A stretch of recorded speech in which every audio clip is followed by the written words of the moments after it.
Good morning, Melissa. Good afternoon or good evening to whoever else is tuning in. Good How morning, are you? Leslie. And hello, everyone. I'm fantastic. How are you? I'm good. And I love that we always get like these extra moments to chat before we're live, but before everyone is really like live and connected to us. So I'm going to put up one of the banners so that when people chime in, they'll know. We want to know where you're tuning in from. Absolutely. I'm in New York City. What about you, Melissa? I'm in New York City too, a little south of where you are, but not too much. Yeah. No, not too much. To be like exact, it's about 3 miles. How do you know that? Oh, look, it's actually working pretty quickly. We have some comments already. Good morning, everyone. Scott, G, Lindsay, Gary from Hawaii. Aloha. Hawaii was my honeymoon. Oh, he made it. Gary, you're amazing. He had written a message going, I'm going to try, but it's going Oh, to be that's very early awesome. in Hawaii. Thank Yeah, you for very showing up. good That is so sweet. representation. And I passed by quickly. Hello, Lindsay. I got to listen in on her audio, she went live instead of Yes. audio yesterday, and I loved it. And of course, G is here. Thank you for being here. And we'll get to Scott. Oh, thank you. That you come. I don't. Where the lines come out of his head, who knows? Oh, and I see, oh, good morning, Jane. I'm so glad you're here. Oh, hi, Anya Tanya. Heller, always here. Thank you for being here. Okay, we've officially And gone I see international. people from far away. That's why, good morning from Toronto. Marjana, it's great to see you. And my friend Zarina is Yes. here. Thank you. Yay, everyone's coming in. So we can get started. There'll be more people and I'll flip through the comments. For those that are already here, thank you for joining us. We appreciate the new viewers and the returning viewers. We have fun and we hope you have fun. And also, we're going to learn a little bit of something today. So, this is Let's Talk About It Careers, Business, and LinkedIn, episode 8. And I think the topic is what is the hot thing today: gaslighting in the workplace, how to manage it. And we're definitely going to be talking about it. And let's start with introducing ourselves. Melissa? Sure. Hi, everyone. It's great to see so many familiar faces and also so many new faces. And thanks so much for spending time with us this morning. I'm Melissa Cohen. I am an executive consultant in the fashion industry, and I am also a lover of LinkedIn. And so I also coach people on LinkedIn presence, personal branding, and thought leadership. Well, thank you. And I'm Leslie Nydick, the conflict strategist. I help you get unstuck from conflict. And I recently launched something called the Conflict Tune Up. If this is something you're interested in or want to learn more, it's about a questionnaire meeting with me and then some follow ups so you can get unstuck. No obligation. Send me a DM if you're curious or check out my website at theconflictstrategist.com. One more thing I want to say about me: I love engaging in the comments. So after this show, be ready for those notifications to be popping into your LinkedIn because we'll be replying to your comments. And we look forward to the continuing conversation. So give me a moment. We are going to first talk about the origin of gaslighting. I guess I think of it as a little piece of trivia. There was a movie called Gaslight in 1944 with Ingrid Bergman and Charles Boyer.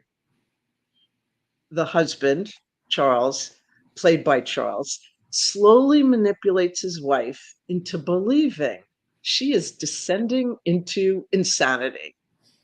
And that's where this all started with gaslighting. Now, with that being said, what we want to know from all of you, who has experienced gaslighting? And why don't you tell us in the comments, uh, a yes or a no? I don't know how many no's we're going to see. I think that might be a surprise. What do you think, Melissa, about how many people are experiencing gaslighting or have experienced it? Unfortunately, I think it's not at all uncommon. I think it is very prevalent, and I think it's very prevalent in the workplace, right? Which is what we want to talk about today. I've experienced it myself personally, and sometimes we don't even realize that we're experiencing it until after the fact, right? Sometimes you look back and you realize, oh, no, it wasn't me, it was them. Yes, and we're definitely going to be talking about that because I think that's such a big component of it. The like, oh, wait a minute. It is them.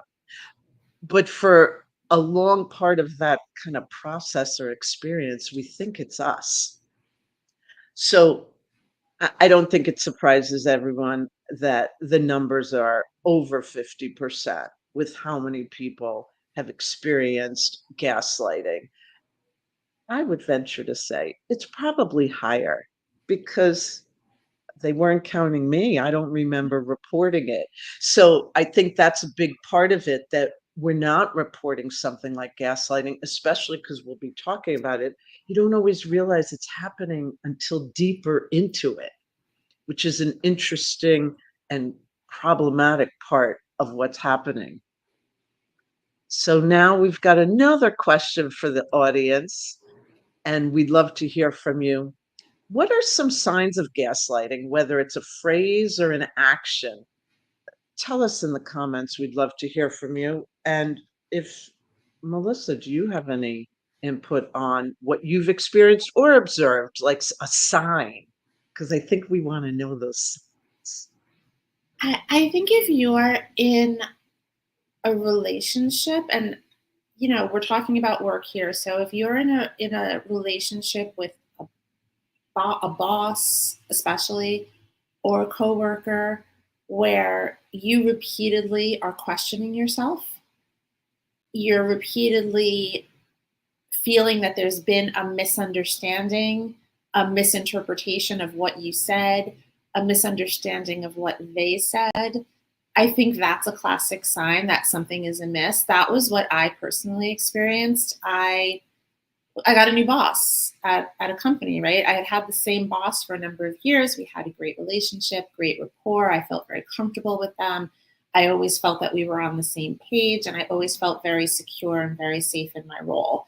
And then, as so often happens, we had a reorganization. My boss moved to a different area of the company, and I got a new boss.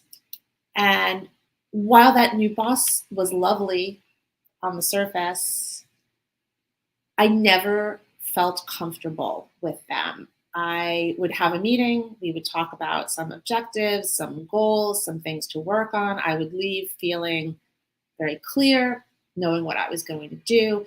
And then when I would come back and we would regroup, the following meeting, suddenly I had done everything wrong. That wasn't what I asked for. That wasn't what I said. And when that happens more than once, you really start to question yourself, right? You start to think, Okay. what's wrong with me? Why am I not understanding? And it took me a really long time to realize, no, I understood perfectly. This was gaslighting. This was a complete manipulation of what was going on to make me feel insecure and to make me feel that I didn't understand what I needed to do. In your experience, I think a lot like it's all wrapped in there with like so many of the signs because there's the lack of transparency, the flip flopping that someone will do. the changing of goals without reason. So it keeps the goalpost kind of keeps on moving. Taking credit for work that you did. Telling false stories. They will make up stories in front of other people. And it's like, that never happened. So there's a lot of signs, and we're going to get into it while we talk about more about our specific examples. We're going to get to our experiences with gaslighting, and Melissa started talking about it. I want to first share the definition. And one thing I want to note is Merriam-Webster, the dictionary. In 2022, the word of the year was gaslighting. And the timing of that is very interesting because some people thought there'd be, I've heard this, less bullying, less gaslighting during COVID when we were all virtual. And actually, there was a reported increase in those behaviors. So lots of different reasons for it, but very interesting. There's a lot of definitions of gaslighting, all similar. I wanted to pick one that's really concise and tight, and I thought captured it. Psychology Today said, and I quote, "A tactic in which a person or entity, in order to gain more power," big piece of it, "makes a victim question their reality." Essentially, in my words, it's when someone's manipulation will make you think you're crazy. Just like it did to Ingrid Bergman in that movie in 1944. So with that being said, Melissa, I know you were sharing an example. Anything you want to share with something you've observed when someone was gaslit, or more about your example of gaslighting? I was reading the comments quickly, and one that really jumped out at me was from Lindsay, right? And her comment is, every time you're sharing an experience that's true for you, and the response is, it's in your head, you're imagining things. I think that is a very poignant example of gaslighting, right? You know what you feel, you know your experience, you know it happened to you, but your reality is being denied, right? That's a very strong manipulative tactic. Oh, it's just in your head. Oh, you're imagining things. Oh, you're crazy. That's very typical gaslighting. And I've seen things like that. I've seen situations where, you were talking about somebody just making something up, right? As a form of gaslighting, like saying something happened that never did. And I think this is the other side of it, where I've seen people that have absolutely had experiences that, impacted them very personally. And when they've brought that up, been told, oh, no, that's not what happened. Or you're imagining things, or, you're playing the victim, something along those lines. That's very classic manipulative gaslighting. It's scary. And one of my most memorable gaslighting moments, and not memorable because I enjoyed it, memorable because it has stuck with me. And it was many years ago. I was the client for a large construction project, and I would lead the weekly meetings where all the different vendors and contractors were there. And in one particular meeting, I had just done a walkthrough of the building that we were renovating. And I noticed that there was a major issue with the framing work on one floor. It actually was the wrong design. What was supposed to be on the 7th floor was on the 5th floor, and what was supposed to be on the 5th floor was on the 7th floor. And there was a very specific reason why we picked this design for the 7th floor. But I asked the question. At the time, I didn't even know what gaslighting was. I'd never heard the term, didn't know if it was happening to me. So when I asked about this framing issue, the primary vendor for that work told me, "Oh, you're wrong. You must have been on the wrong floor." And he was sure of it. And everyone else, they hadn't walked the floors with me, so they were just sitting there. I was a bit shaken, like, wait, now, like so definitively, I was wrong. I'm like, maybe I did go to the wrong floor. I have, yeah, I had been working 80 to 100 hours a week. Sure, I definitely was making mistakes. So for a few minutes there, I felt like I was living in this altered universe. Did I actually do that walkthrough, or was that yesterday? So luckily, before I went too crazy, a few individuals approached me after the meeting, not in the meeting. It still was helpful after, and they just looked at me and go, "You're not crazy. The wrong design was done on the 7th floor." So they told me why. The contractor who had screwed up was not the owner of the company.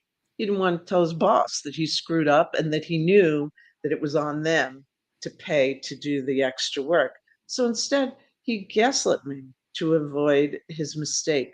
It still shook me up when I knew that I was right, because you just get twisted. And that's what it is. That's why it felt like an alternate universe for me. Yes. And it's interesting, right? Why the people who came to you after the fact didn't feel empowered or comfortable or confident enough to say something in the meeting, right? And that's a whole other dynamic and a whole other topic. I mean, at least they did tell you afterwards, so you know you're not crazy. But why didn't they speak up during the meeting?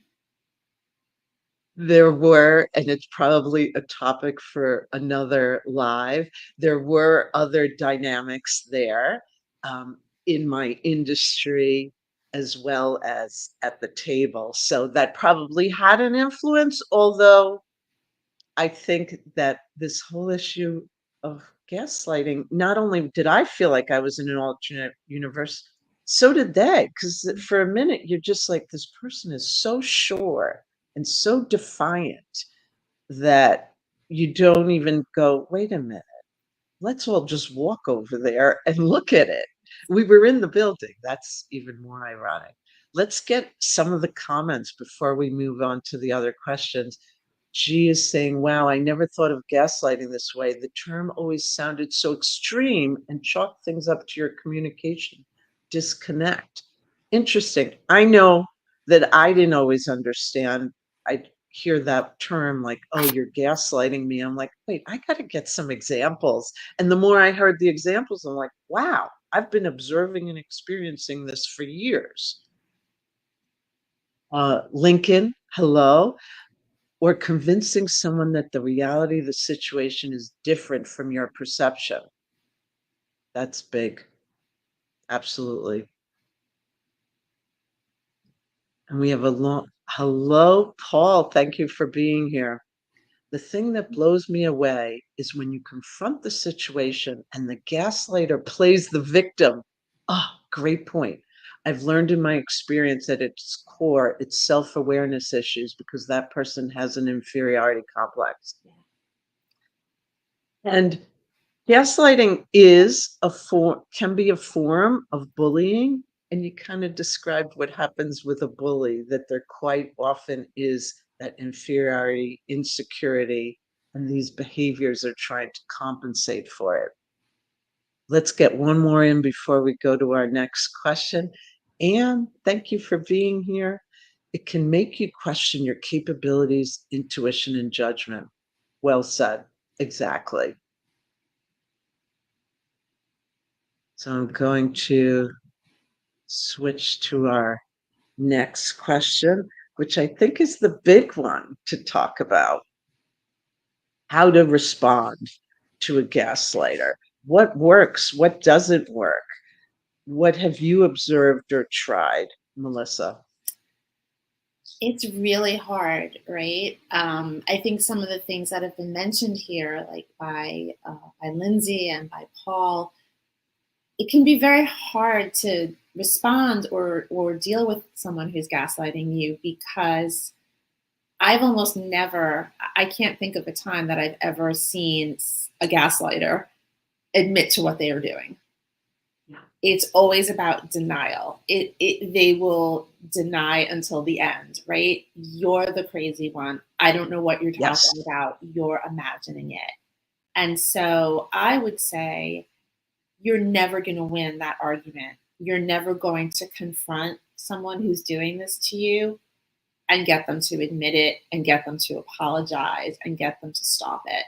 So I think the best thing to do, and this is just my personal feeling, my personal experience, one, just the fact that you're aware of it is a positive step, right? That's huge. The fact that you are recognizing that it's not you, it's them. That's the biggest thing. The second thing I would say to do is set as many boundaries as you possibly can. And that's not easy.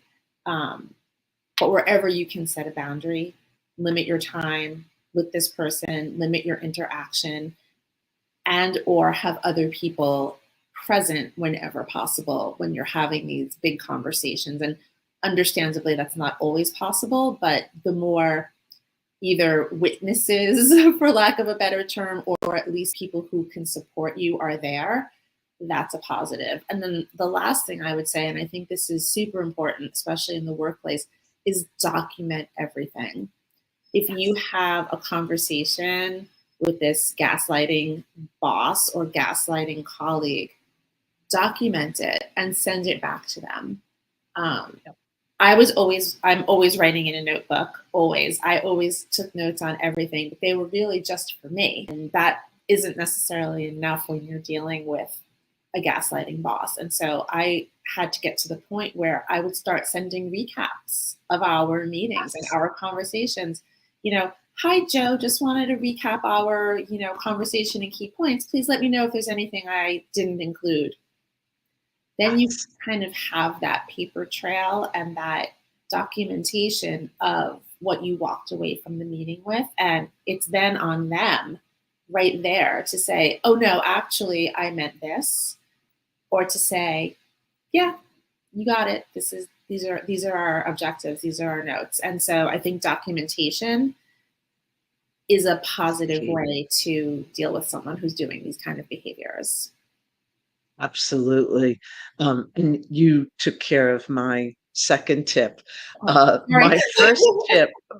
My first tip is you're probably not going to know when you're initially being gaslighted. It's sometimes even gradual. So many of us will usually assume positive intent. That's why we kind of miss it at the beginning, because someone says something or someone questions something, we just think, oh, maybe they forgot or whatever, because that's generally a good tip. Assume positive intent first, and then it keeps on happening. And when you realize, wow, yes, I'm being gaslighted, forgive yourself. That's my tip. Forgive yourself for not realizing it at the onset, because I still think it's a better habit to initially assume positive intent until we're sure. And then the second tip is about documenting it. I mean, I just got in this habit of, and same kind of attitude, like friendly messages. I had a conversation with someone, I'll send them a note and just go, hey, great meeting. Thanks for your time. I just want to confirm these are the 3 things I'm going to be doing next. My team is going to be doing these 2 things. And you're going to let us know about 1, 2, 3. If there's anything you need to correct or change, let me know. And what I found is sometimes the gaslighting stopped right away because they saw, at this person, this isn't going to be so easy. And I don't think it's such a conscious thing, but it's like, let me move on to a different victim. And I think that's key, that we have to respond to it.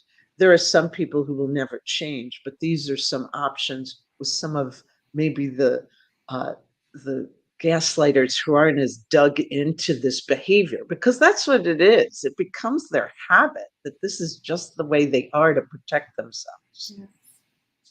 There's a lot of comments coming through, and I want to pick some of them out so we can share what other people are saying. Here's something from Marjana. There's a lot of gaslighting. I learned to distance myself, make notes and screenshots in different situations, follow up with the nice email, and keep the records for myself. Great suggestion. And now, hello, Anna. I didn't say hello to you before. Thank you for being here. Exactly my experience. I've tried to confront the gaslighter, explaining and pointing out that sometimes the obvious truth, it never worked. I was treated as if I was coming from another planet. I experienced that too. That direct confrontation of their behavior, they're going to defend it till the end of time. So it's almost like you do have to come at it from different angles. And Scott, thank you. Yes, to documentation. Cover your assets. Love that expression, CYA. And then, oh, Bruce, welcome, Bruce. I didn't see you before. I think the first step is to prepare yourself to be capable of recognition and understanding of these circumstances. I think, and that's why my word is still like, be intentional. We have to just be so much more present. Things can't just happen haphazardly, and people don't treat us well by accident. We really have to manage it much more. Great point. And let's get to this one. Lindsay, yes, Melissa, boundaries and document boundaries. I want to emphasize that. Never meet behind doors with someone who's a gaslighter. That's another great tip. You also need to stick to your reality, responding with things like, this is how I remember what happened.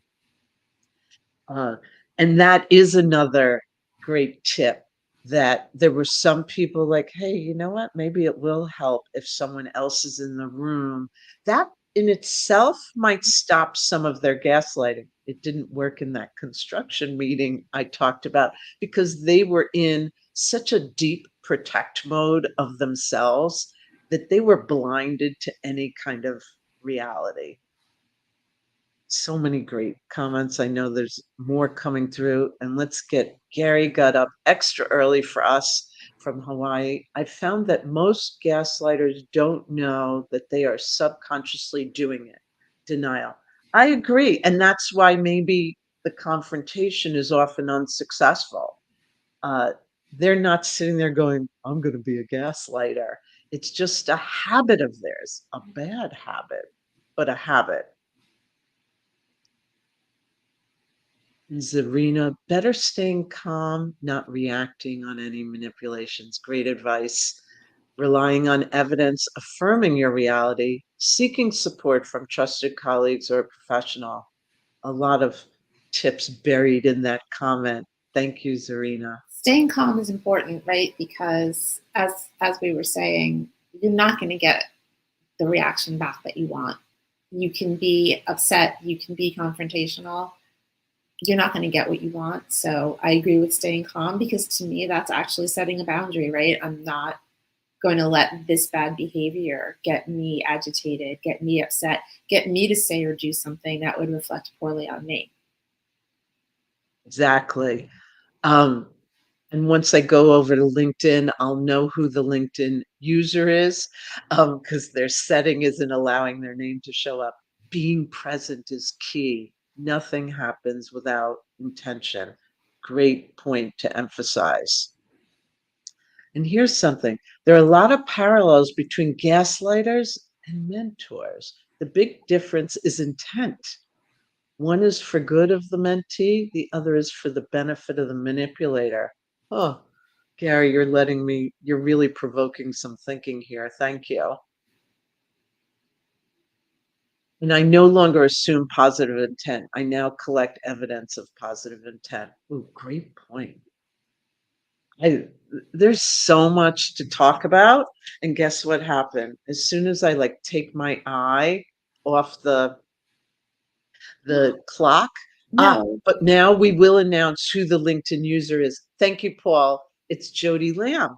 Wow, I don't know what Jody's, there must have been an update, and it sometimes changes your settings where you can't be seen. So thank you for letting us know it was Jody. And Jody, I'm glad you made it because your show must have just ended. So thank you. Our shows start at the same time. So it's 10:30 already, the fastest half hour on LinkedIn. This is our monthly event about conversations between Melissa and I and you. That's the key. We look forward to continuing to engage with you in the comments. We also hope you'll join us again in June. It's going to be on June 14th.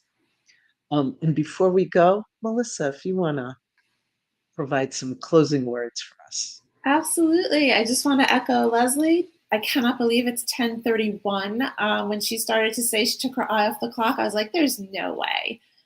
So thanks to everyone for joining us. And you guys are really what make the conversation great.